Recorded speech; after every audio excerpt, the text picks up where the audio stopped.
Aparo ni twak ma wasebedo go to osenyisowa ni onge benefit maduong' ma ng'ato nyalo wacho ni ati oyudo kodhi e twak machal kamae kulingana gi kura koso ombulu ma koro ng'ato nyalo wacho ni twak no omedone.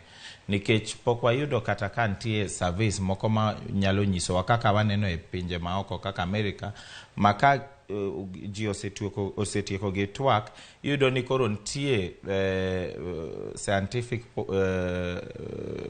polls magitimo manyisowa ni twak motimni ng'ani omedone jogi kura machal kamagi koso jogi olose kura machal kamagi. Kama wachopo e Kenya kae, gima wan go en mana ni nitie piem moro ma ng'ato wacho ni e twak manobedo no ng'ani no yombo wadgi, to kata wach yombo no waonge. Iyudo ng'at moro wacho ni ng'ani mano yombo, ng'at moro wacho ni ng'at moro emano yombo, but onge be nini maber malong'o manyalo wacho. To kata wach yombo no ok dhi medo ne ng'ato kura, nikech Kenya kae kaka ji goga ombulu, ji go ombulu kulingana gi gik moko ma ok lure gi gik ma aparo ma Eric wacho kae, kaka ng'ato duoko koso kaka ng'ato winjo weche mago, gik ma jo Kenya ok lu.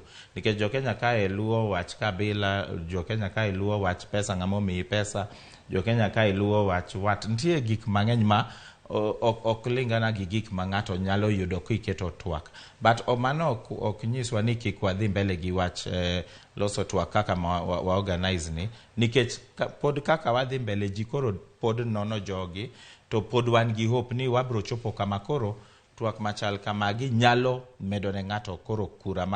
Kochopo kama koro kiwacho ni ok idhi e twak machal kamae, wabro neno ni inyalo lose. Nikech no neno 2017 Uhuru Kenyatta nowacho ni be ok odwa dhi e twak.